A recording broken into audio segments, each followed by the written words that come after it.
Tidur. Otnel dibawa ke ruang perawatan. Dia sudah dipindah dan tinggal menunggu pria itu sadar dari istirahatnya setelah operasi dilakukan. Otnel terlelap sangat lama setelah operasi dilakukan 2 kali 24 jam. Sudah dia tertidur. Dokter-dokter sempat panik sebab biasanya pasien tidak akan tidur selama itu pasca operasi. Paling tidak mereka akan sadar dalam jangka beberapa jam.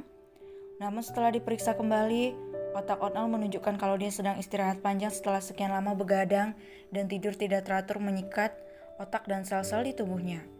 Kedua orang tua Otnel berada dalam ruangan itu bersama si mama gorila yang sedang menyuapi Edward dan Emily yang tiba-tiba manja dan minta disuapi itu pun hanya oleh Diandra. Chelsea juga ada di ruangan itu. Dia tak beranjak sedikit pun dari sana sejak selesai operasi.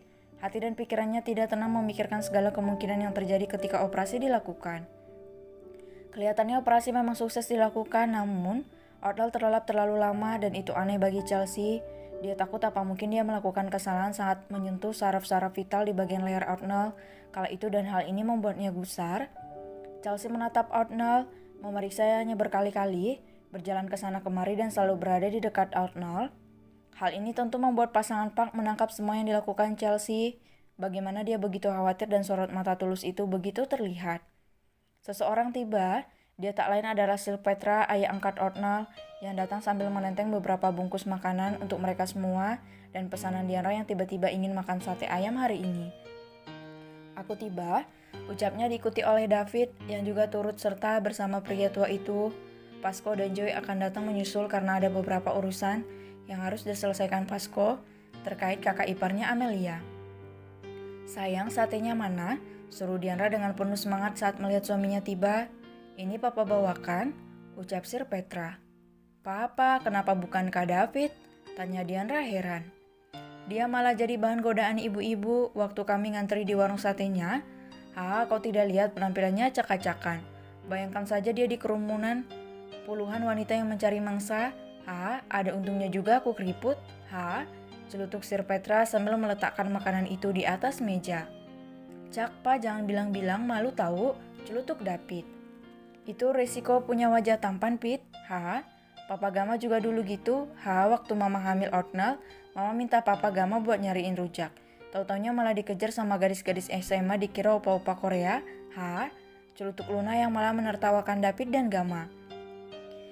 Tapi kan jadi kenangan indah sayang, ucap Gama seraya memeluk istrinya dari samping. Ya sudah, ini makan dulu. Kami beli banyak tadi, bukan cuma sate, ikan bakar juga ada banyak pilihan, ucap Sir Petra. Terima kasih, brother, seru Gama yang dibalas anggukan oleh Sir Petra. Mereka semua benar-benar akrab dan dekat. Luna dan Gama sangat berterima kasih pada Sir Petra karena mendidik Otnel menjadi anak hebat dan berbakat dengan segala tingkat jenakannya. Mereka duduk di sisi ruangan besar itu. Chelsea sendiri yang duduk di dekat berangkar Otnel. Saking khawatirnya dia terus-menerus menggigit ujung kukunya sampai habis satu persatu. Apa dia gadis itu? Bisik Sir Petra pada Gama dan Luna. Ya, itu dia, gadis sasaran Otnel. Dia memang gadis yang lembut dan sopan, bisik Luna seraya melirik Chelsea yang memasang wajah khawatir di sana. Wah, sepertinya kemampuan mencari pasangan hidup Otnel turun darimu, Gama. Dia hebat memilih pasangan, ucap Sir Petra seraya menepuk bahu Gama. Bukan aku, tapi turun dari mamanya yang cantik jelita ini. Kekeh Gama yang tak segan-segan menunjukkan rasa cintanya pada Luna, meski usia mereka tak lagi muda. Cih, dasar bucin, ejek Sir Petra. Apa kita perlu melakukan sesuatu untuk mendekatkan mereka? Bukannya terlihat jelas kalau Chelsea sangat menyukai Otnel? Tanya Petra. Melakukan apa, Pak? Apa Papa punya rencana? Diandra udah kehabisan ide, kemarin udah bikin Chelsea panas dingin karena kemunculan Jenny, saudara kembarnya mendiang Jess. Apa? Ucap mereka semua terbelalak dengan kebenaran yang baru disampaikan oleh Diandra, yang tak ada yang tahu apa yang direncanakan oleh wanita itu beberapa hari lalu. Hanya Jenny, Farrell, dan Otnel yang tahu. David yang tak tahu apa-apa terheran-heran dengan istrinya itu. Sejak kapan Diandra melakukan hal seperti itu diam-diam tanpa memberitahukan apapun pada dirinya? Sayang, kamu kok nggak bilang-bilang sih? Aku kan bisa bantu, kenapa nggak bilang-bilang, ha? David tampak sangat terkejut, bahkan ia terkesan seperti sedang dikhianati oleh istrinya. Dan Diana menangkap ekspresi sedikit kecewa di mata David. Ada alasannya sayang, jangan marah ya. Aku nggak tega ngasih tahu kamu, kamu banyak kerjaan, kamu juga nggak mungkin ngurus itu lagi. Aku nggak mau kamu sakit, itu aja. Kalau kamu juga ikut mikirin hal kecil ini, aku takut kamu malah sakit. Jelas Diana sambil menggenggam tangan suaminya dan berbicara sambil menatap mata David dengan lembut. Apa aku sesibuk itu ya sampai kamu gak mau ngasih tahu semua yang kamu butuhkan sama aku? Aku jadi ngerasa sedikit kecewa, ucap David tanpa menatap istrinya menunjukkan kalau dia sedang kecewa saat ini. David, sudah jangan begitu. Diana kan punya alasannya, jangan dibawa ke hati.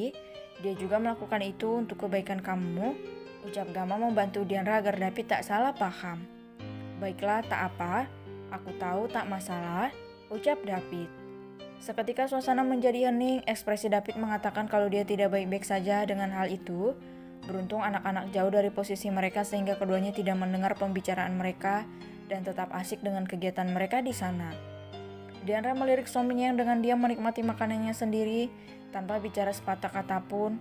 David diam, entah apa yang singgah di pikirannya, tapi tampaknya jelas dia wajahnya kalau dia sedang kecewa pada istrinya. Apa kau marahnya karena hal itu, Kak? Ada apa? Kenapa tiba-tiba diam begini? Masa ia cuma gara-gara hal kecil itu? Batin Diana yang tidak terbiasa dengan sikap suaminya kali ini. Mereka melanjutkan makan siang mereka tanpa berbicara apapun. Ketiga orang tua itu tidak terlalu ikut campur sebab mereka tahu perdebatan kecil selalu dibutuhkan dalam rumah tangga dan itu adalah hal yang harus dihadapi oleh Diana dan David. Sementara mereka sibuk dengan santapan mereka, Chelsea sibuk dengan pikirannya. Dia bergelut dengan dirinya sendiri memikirkan apa yang akan terjadi pada Arnold dan kenapa pria itu tidak lagi bangun juga. Apa yang terjadi sebenarnya? Apa aku melakukan kesalahan? Ada apa sebenarnya? Pikir Chelsea, baginya ini benar-benar tidak normal. Dia takut terjadi sesuatu pada pria yang dia sukai itu. Ada apa, Mom El? Tanya Emily yang naik ke atas pangkuan Chelsea. Sayang, gak ada apa-apa kok, ucap Chelsea sambil memperbaiki posisi Emily di atas pangkuannya. Kenapa Daddy gak bangun juga? Tanya Edward. Chelsea terdiam, dia tak bisa menjawab. Dia juga tak tahu kenapa Arnold masih tertidur.